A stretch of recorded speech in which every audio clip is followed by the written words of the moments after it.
좋으신 우리 주님의 은혜가 오늘 이 시간 우리 모든 교우들과 함께 하시기를 바랍니다. 오늘 우리가 함께 나누며 은혜 받으실 말씀은 에스겔 9장의 말씀입니다. 에스겔 9장은 유다 백성들의 죄악으로 인하여 하나님의 원수가 된 예루살렘의 다가올 멸망의 모습을 환상으로 보여주고 있습니다. 1절, 2절 말씀을 보시면 성읍을 관할하는 자들이 손에 죽이는 무기를 들고 있다라고 말씀합니다. 이들을 하나님의 명령을 수행하는 천사로서 환상 속에서 등장하고 있지만 실제로는 유다 예루살렘을 멸망시키는 바벨론의 군대입니다. 그러기에 바벨론 군대는 하나님의 공의를 수행하는 정의의 칼이 되는 것이죠. 하지만 유다 백성들은 아무리 우리가 잘못을 했길로 어떻게 하나님께서는 당신의 택한 백성을 이방의 칼에 죽게 하시는가에 대해서 도저히 납득할 수가 없었습니다. 그러기에 종교개혁자 마틴 루터 같은 사람은 하나님을 서로 다른 두 손을 가지신 분으로 묘사하기도 합니다. 그 하나는 내려치는 두려운 손, 하나님의 왼손이고 또 다른 하나는 영접하는 친절한 손, 하나님의 오른손입니다. 3절을 보면 여호와의 영광이 성전 문지방에 이른다고 했는데 이것은 하나님의 영광이 곧 성전을 떠나신다라고 하는 말입니다. 바로 앞장인 에스겔 8장, 우리가 어제 함께 살펴봤던 에스겔 8장 말씀을 보면 성전 안에서도 우상 숭배가 행해지고 있었기에 하나님은 더 이상 성소에 머물 수가 없었습니다. 하나님이 함께 하시지 않는 곳은 더 이상 성전이 아니라 단지 인간의 손에 의해 지어진 하나의 건축물에 지나지 않습니다. 4절입니다. 여호와께서 이르시되 너는 예루살렘 성읍 중에 순행하여 그 가운데서 행하는 모든 가증한 일로 말미암아 탄식하며 우는 자의 이마에 표를 그리라 하시고, 하나님께서는 가는 베옷을 입고 서기관의 먹그릇을 찬 사람에게 명령하여 예루살렘 백성들 가운데 그들의 죄악에 대해 애통하며 회개하는 백성을 살려주시고자 한다는 겁니다. 펜이 칼보다 강하다라고 하는 말처럼 서기관의 펜으로 그린 이마의 표가 하나님의 진노의 칼을 피하게 합니다. 아무리 예루살렘이 타락하여도 여전히 그 가운데 하나님을 두려워하고 죄악을 슬퍼하며 회개하는 백성이 남아 있습니다. 마치 바알에게 무릎 꿇지 않은 선지자 7천 명을 남겨두신 것처럼 말입니다. 하나님은 심판 가운데도 애통하며 회개하는 자에게는 여전히 긍휼을 베푸시는 하나님이십니다. 국가란 공동체와 또는 교회라는 신앙의 공동체가 타락해 갈 때 겉모습만 교인이 아닌 참된 신자라면 이를 보고 애통하며 회개하는 마음으로 하나님께 나아가야 한다는 겁니다.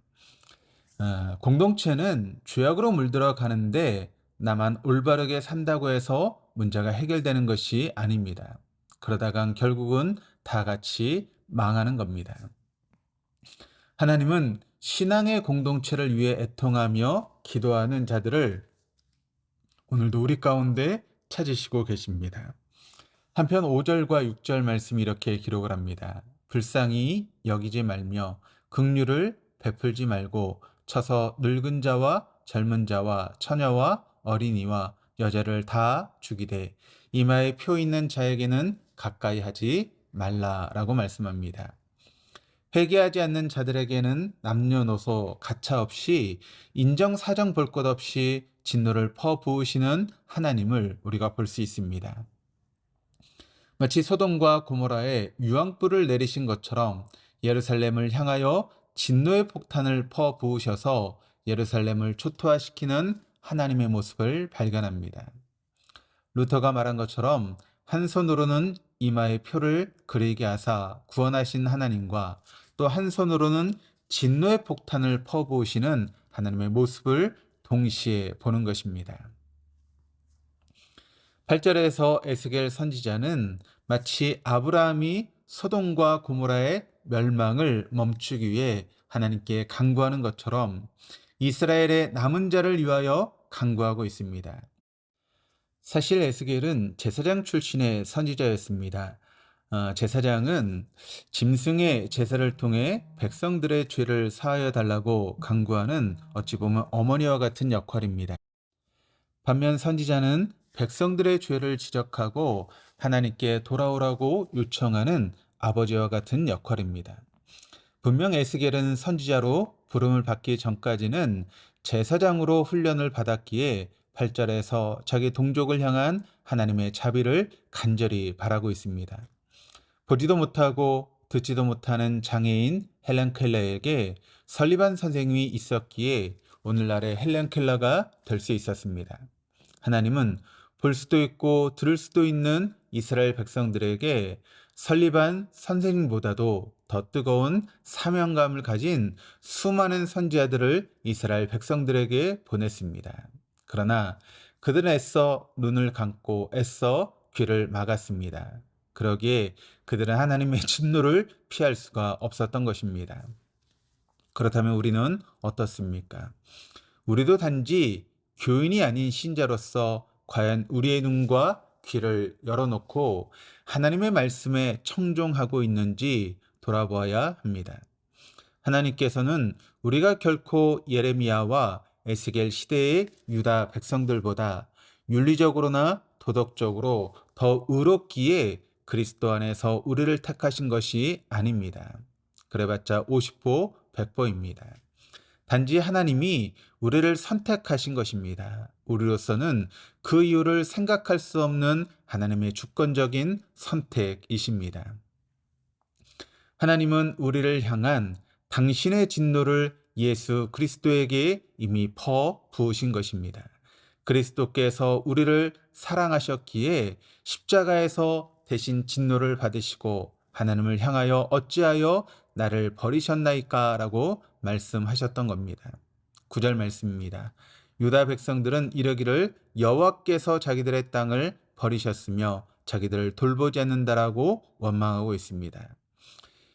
이번 빗들어 저도 말은 똑바로 하라고 하는 말이 있는데 정말 이스라엘 백성들은 적반하장도 유분수입니다. 이스라엘 백성들이 하나님을 저버린 것이지 어떻게 하나님이 그 택한 백성을 버리겠습니까? 자신들의 죄악은 탓하지 않고 하나님 탓을 하고 있는 뻔뻔한 유다 백성들의 모습을 보게 됩니다. 오늘날 분노하지 않는 하나님을 설교하고 십자가 없는 그리스도를 통해 죄에 대한 언급 없이 사람들을 인도하여 심판에 대한 언급 없이 하나님의 나라로 데리고 들어가는 것이 어찌 보면 얼마나 달콤하고 그럴듯해 보입니까? 그러나 그것은 거짓입니다. 우리를 향한 하나님의 진노를 더 깊이 생각하면 생각할수록 십자가에서 그 진노를 대신 진 그리스도의 사랑을 더 깊이 묵상할 수 있을 것이며 결국은 우리를 하나님을 향한 더 깊은 사랑으로 인도하게 될 것입니다. 기도하시겠습니다. 자비로우시는 하나님, 우리가 구약시대의 이스라엘 백성들보다 더 의롭고 더 나은 점이 있기에 우리를 택하신 것이 아니라 우리를 택하신 것이 순전히 하나님의 주권과 은혜임을 기억하기를 원합니다. 우리가 마땅히 받아야 할 하나님의 진노를 십자가에서 대신 받으신 그리스도의 사랑을 온전히 실천할 수 있는 하루가 되어줄 수 있도록 우리를 인도하여 주시옵소서. 감사드리며 예수 그리스도 이름으로 기도드립니다. 아멘.